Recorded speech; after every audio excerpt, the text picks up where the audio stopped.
Students welcome back to my channel. Well students, जैसे कि बड़ा लास्ट वीडियो में बात करी थी मेल रिप्रोडक्टिव सिस्टम के बारे में बात करी थी।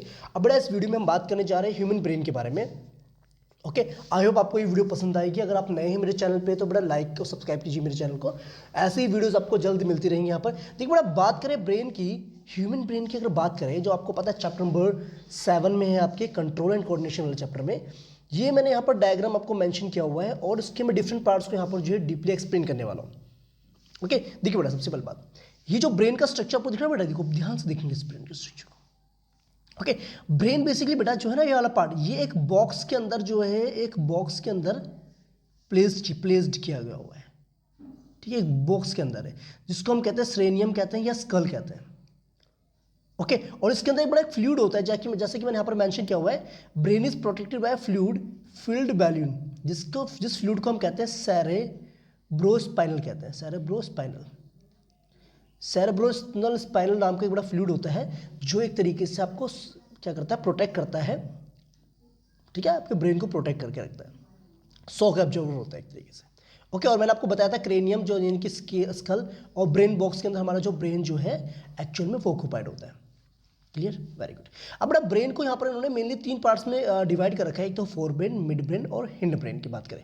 फोर ब्रेन बेटा दिख रहा है, ये जो आपको दिख रहा है, ये जो इस तरीके से स्ट्रक्चर दिख रहा है, like this one, curly form में वाला, इसको हम फोर ब्रेन कहते हैं। ये फोर ब्रेन का पार्ट है आपका। ओके, और ये जो आपका दिख रहा है, ये this one is the mid brain, और ये जो बाकी पार्ट आपको दिख रहे हैं, ये बेसिकली क्या आपका हिंड ब्रेन का पार्ट आपका। ओके, और बेसिकली बड़ा ये जो पिट्यूटरी ग्लैंड्स है ना आपके, ये पिट्यूटरी ग्लैंड्स इसको कहते हैं ग्रोथ हार्मोन्स कहते हैं, जो बॉडी में आपकी जितनी भी ग्रोथ होती है वो उस पर रिस्पॉन्सिबल होती है। स्पाइनल कॉर्ड की बात करें बेटा, स्पाइनल कॉर्ड बेसिकली आपको पता है ये एक तरीके से क्या करता है, रिफ्लेक्स एक्शन जब भी होता है ना, सडन एक्शंस, तो it is control by the spinal cord. Spinal cord उसको कंट्रोल करता है। ओके बेटा, बात समझ में आई कितनी? Very nice. ओके, अब बेटा बात सुनिए ध्यान से। अब क्या है यहाँ पर बेटा, जब अगर वन बाय वन हम बात करें, यहाँ पर वन बाय वन हम एक करके बात करें,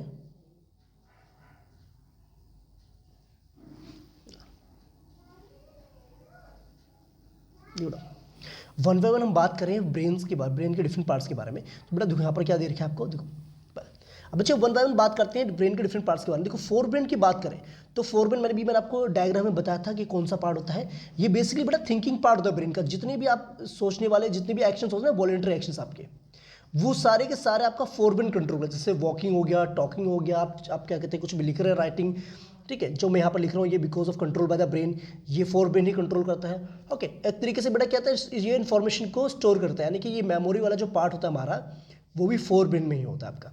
और ये करता है जितने भी सिग्नल्स होते हैं बेटा, ये पूरी बॉडी पार्ट से रिसीव करता है सिग्नल्स को, receive the signals from the all the body parts, ठीक है, और उसके बाद उसको इंटीग्रेट कर देता है। ठीक है, एक पार्टिकुलर इन्फॉर्मेशन हमें प्रोवाइड करता है कि भाई अभी करना है क्या, एक्शन क्या लेना आपके ब्रेन को। ओके, और बेसिकली एक सेंटर होता है, एक पार्ट होता है जहाँ पर which is associated with hunger, जिसके बारे में बेटा मैं आपको बताऊंगा। हाइपोथैलेमस नाम का एक पार्ट होता है आपका ब्रेन में जो इससे एसोसिएटेड होता है, हंगर से रिलेटेड होता है आपका।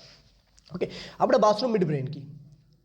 मिड ब्रेन बेसिकली कंट्रोल करता है जितने भी इन्वॉलंटरी एक्शंस होते हैं, जैसे आपका प्यूपिल का साइज चेंज होना, ठीक है, आपको पता है ना आईज में एक प्यूपिल होता है जो एक तरीके से एरीज कंट्रोल करती है उसके साइज को। रिफ्लेक्स एक्शन यानी कि जितने भी सडन एक्शन है वो सारे के सारे मिड ब्रेन ही कंट्रोल करके रखता है आपका। ओके बच्चे, तो आई होप इतनी बात समझ में आ गई आपको। Very good, let's continue. देख क्लास, देखिए बेटा मैंने यहाँ पर मेंशन भी किया हुआ है ताकि आपको जो है नोट्स बनाने में डिफिकल्टीज ना हो और समझ में भी अच्छे से आ जाए।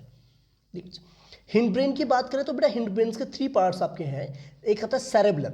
सेरेबलम बेसिकली क्या करता है, कंट्रोल करता है आपके पोस्चर को बैलेंस मेंटेन करने में। जैसे अगर आप किसी पेन को उठा रहे हो तो उसमें भी एक बैलेंसिंग की जरूरत है। साइकिल राइडिंग कर रहे हैं तो उसमें भी आपको पता है, ठीक है, बैलेंस की जरूरत है। तो इसीलिए क्या करता है, ये सेरेबलम नाम का जो पार्ट है आपका ब्रेन का, mid brain sorry hind brain का, ये क्या करता है आपके उस पार्ट को बैलेंसिंग को कंट्रोल करते रहता है। पोन्स क्या करता है, इन्वॉलंटरी एक्शन, जैसे आपका रेस्पिरेशन वाला पार्ट जो है ना, ये कंट्रोल करता है। मेडुला क्या करता है, आपके ब्लड प्रेशर, सैलिवेशन वॉमिटिंग को कंट्रोल करता है। सैलिवेशन मीन्स होता है जो आपके माउथ से जो वाटरिंग होती है ना बेटा, पानी निकलना, तो मुंह से पानी निकलना, या लार जिसे कहते हैं, ठीक है, और वॉमिटिंग आपको पता ही है। एक पार्ट होता है बेटा ब्रेन के अंदर हाइपोथैलेमस नाम का, जो बेसिकली क्या करता है आपकी बॉडी में टेम्परेचर को मेंटेन करता है, हंगर को मेंटेन करता है, थर्स्ट को मेंटेन करता है, और मूड को भी कंट्रोल ये करता है बेटा। सेक्स ड्राइव, जितने भी आपकी फीलिंग्स वाली पार्ट है वो सारे जो है आपका हाइपोथैलेमस नाम का जो पार्ट आपका है ब्रेन के अंदर वो कंट्रोल करता है। ओके, तो आई होप बेटा ये जो जितनी पार्ट्स आपके मैंने बताया ये सारे आपको समझ में आ गए होंगे अच्छे से। अगर आपको इसके बाद भी कोई क्वेरी होगी तो बेटा मुझे कमेंट करके जरूर बताएंगे आप। ओके, तो आई होप ये बेटा जो कॉन्सेप्ट हमने बताया आपको ब्रेन के बारे में पूरा आपको समझ में आ गया होगा बेटा। ठीक है, ब्रेन के बारे में जो पूरा मैंने आपको एक्सप्लेन किया सब कुछ आपको समझ में आ गया होगा। ये बस ध्यान रखना बेटा अपने ब्रेन के डिफरेंट पार्ट्स के बारे में। और अगर आपको कोई भी क्वेरी हो तो कमेंट करके जरूर बताएं। मिलेंगे नेक्स्ट वीडियो में, तब तक के लिए bye bye, take care and जय हिंद।